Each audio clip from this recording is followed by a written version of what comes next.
Double Fudge by Judy Blume. Chapter 1. The Miser. When my brother Fudge was 5, he discovered money in a big way. "Hey, Pete," he said one night as I was getting out of the shower, "how much would it cost to buy New York?" "The city or the state?" I asked, as if it were a serious question. "Which is bigger?" "The state, but all the good stuff is in the city. People who don't live in the city might disagree, but I'm a city kind of guy." "We live in the city, right?"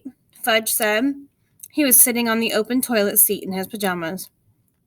"You are not doing anything, are you?" I asked as I toweled myself dry. "What do you mean, Pete?" "I mean, you're sitting on the toilet and you haven't pulled down your PJs. He swung his feet and started laughing.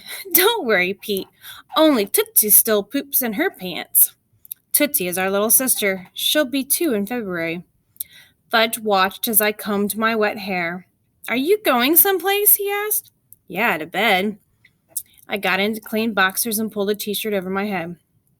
"Then how come you're getting dressed?" "I'm not getting dressed. Starting tonight, this is what I wear instead of pajamas." "And how come you're still up?" "I can't go to sleep until you tell me, Pete." "Tell you what?"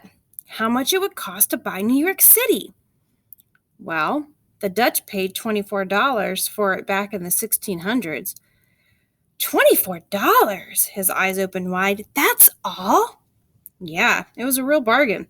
But don't get your hopes up. That's not what it would cost today, even if it were for sale, which it's not."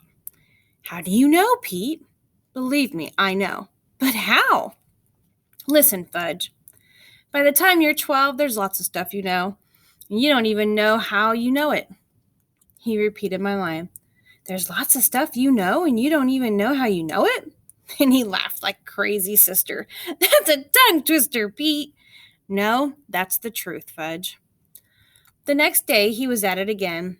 In the elevator, he asked Sheila Tubman, "How much money do you have, Sheila?" "That's not a polite question, Fudge," she told him. "Nice people don't talk about their money, especially in these times." Sheila gave him a look like it was my fault my brother has no manners. "I hope she's not in my class this year. I hope that every year, and every year she's there, like some kind of itch you can't get rid of, no matter how hard you scratch." "I'm nice," Fudge said, "and I like to talk about money.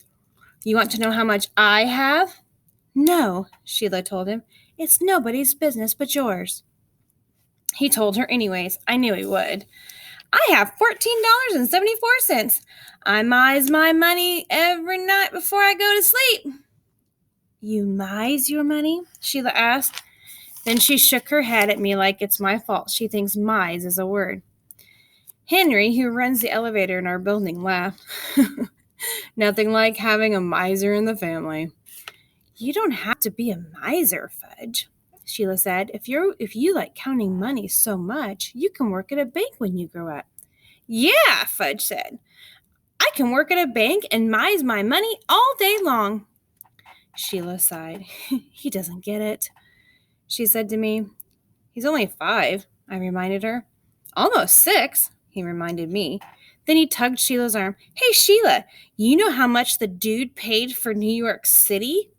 "The dude?" Sheila said. "Is this some kind of joke?" "Not the dude," I told Fudge. "The Dutch. His name was Peter Minuet," Sheila said, like the know-it-all she is. "And he paid the Wanginger Indian tribe in trinkets, not cash. Besides, the Indians thought they were going to share the land, not sell it." "Sharing is good," Fudge said. "Except for money. I'll never share my money. My money is all mine. I love my money." "That's a disgusting thing to say," Sheila told him. "You're not going to have any friends if you talk that way." By then, the elevator reached the lobby. "Your brother has no values," Sheila said as we walked to the door of our building. Outside, she turned and headed towards Broadway. "How much do values cost?" Fudge asked me. "Not everything's for sale," I told him. "It should be." Then he skipped down to the corner singing, "Money, money, money, I love money, money, money, money." That's when I knew we were in big trouble. It's just a stage, Mom told me later when I pointed out that Fudge is obsessed by money. Maybe, but it's still embarrassing, I said. You better do something before school starts. But Mom didn't take me seriously until that night at dinner when Dad said, "Please pass the salt, Fudge." "How much will you give me for it?" Fudge asked, the salt shaker still sitting right in front of him. "Excuse me?" Dad said. "I'm asking for a favor, not hiring someone to do a job." "If you hire me, I'll pass the salt," Fudge said. "How about $1?" "How about nothing?" I said, reaching for the salt and passing it to Dad.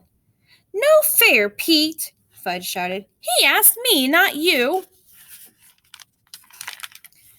"Thank you, Pete," Dad said, and he and Mom shared a look. "I told you, didn't I?" I said to them. "I told you we have a big problem." "What problem?" Fudge asked. "You," I said. "Phoo," Tootsie said from her baby seat as she threw a handful of rice across the table. "What's the difference between dollars and bucks?" Fudge asked the next morning at breakfast. He was drawing dollar signs all over the Cheerio box with a red marker. "Bucks is just another word for dollars," Mom told him, moving the cereal box out of his reach. "Nobody says bucks anymore." "Where'd you hear about bucks?" Grandma was reading me a story, and the guy called his money bucks," Fudge said. "He had $5, and he thought that was a lot. Is that funny or what?" He shoveled a handful of dry Cheerios into his mouth, then washed them down with a swig of milk. He refused to mix the cereal and milk in a bowl for everyone else.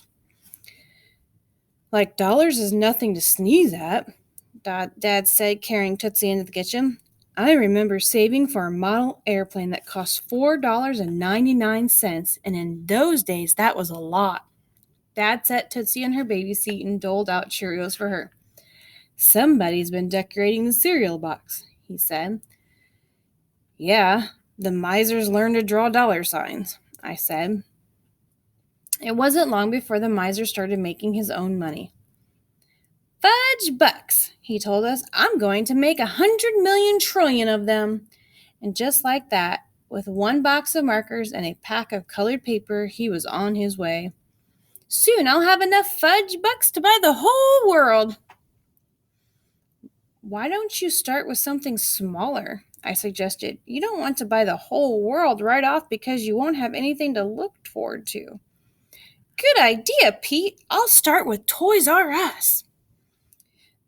"The kids have no value," I told my parents after Fudge went to bed.